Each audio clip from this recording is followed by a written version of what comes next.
যতই শিবিরের সমর্থন থাকুক যাই থাকুক আমি মনে করি যে ছাত্রদলই জয়ী হবেন। শিক্ষার্থীদের সঙ্গে আবির ভাইয়ের অনেক সুন্দর সম্পর্ক, সৌহার্দ্যপূর্ণ সম্পর্ক। আমার ব্যক্তিগত মতামত থাকবে যে ভিপি পদপ্রার্থী হিসেবে আমরা শেখ নুরুদ্দিন আবির ভাইয়ের জেতার সম্ভাবনা আছে, কারণ আমরা এখানে কোন প্যানেল থেকে কাকে প্যানেল দিয়েছে বা ছাত্রদল বলেন বা ছাত্র শিবির বলেন, সেখান থেকে একটা আছে সম্মিলিত শিক্ষার্থী জোট আর একটা ঐক্যবদ্ধ নতুন প্রজন্ম। তো আমরা এখানে দলীয়ভাবে যদি সমর্থন না করে ব্যক্তি হিসাবে যদি আমরা সবাইকে দেখতে চাই, সেখানে আবির ভাই অবশ্যই এগিয়ে থাকবে ভিপি হিসাবে। কারণ 5 আগস্টের পর থেকে বা নতুন বাংলাদেশের যে শুরু হয়েছে তারপর থেকে আবির ভাইয়ের বিভিন্ন কার্যক্রম আমরা দেখছি। আমরা ক্যাম্পাসে আসার পর অনেক কিছু দেখছি, তখন কিন্তু তিনি তেমন হাইলাইটেড না বা কোনো আমরা জানতাম না যে সে ছাত্র দলের নাকি ছাত্র শিবিরের নাকি স্বতন্ত্রের, কোনো কিছুই আমরা জানতাম না। কিন্তু আমরা দেখছি যে তিনি অনেক কাজ করছেন।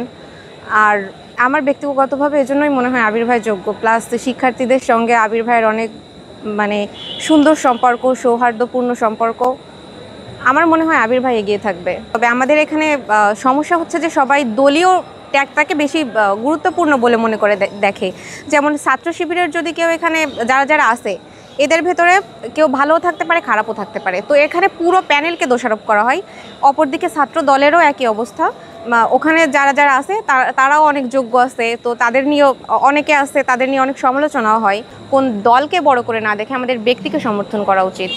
একজন সাধারণ শিক্ষার্থী হিসেবে আমি মনে করি ছাত্রদলের ঐক্যবদ্ধ নতুন প্রজন্মের প্যানেলটা জয়ী হবে ইনশাল্লাহ। কারণ আমি দেখেছি যে এখানে যারা রয়েছেন সবাই যোগ্য এবং সৎ। তারা তাদের নিজেদের যোগ্যতার ভিত্তিতে সকল কার্যক্রম করেছেন। এরপরে রয়েছে এখানে আমাদের যে ভিপি, সে হচ্ছেন আমাদের আবির ভাই। তো আবির ভাইকে আমরা শুরু থেকে দেখেছি সে কীভাবে কার্যক্রম করেছেন। আমাদের রিসেন্টলি যে 24-25-এর শিক্ষার্থীরা এসেছেন, তো তাদেরকে তো প্রথমে ভোটাধিকার থেকে বঞ্চিত করা হয়েছে। দেন এটা কিন্তু আমাদের আবির ভাই, বিশেষ করে আমাদের আবির ভাই ছাত্রদল এর ভাইয়েরাই এগুলো করেছেন। সেখানে ছিল এশা আপু এবং বাকি ভাই এবং আপুরাও ছিলেন। মূলত তারাই এটা 24-25 শিক্ষার্থীদের জন্য কাজটা করেছেন।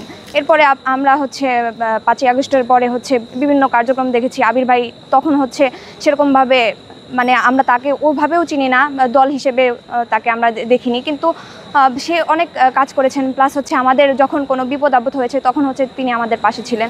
আমাদের যখন কোনো দরকার পড়েছেন আমরা ভাইকে পাশে পেয়েছি।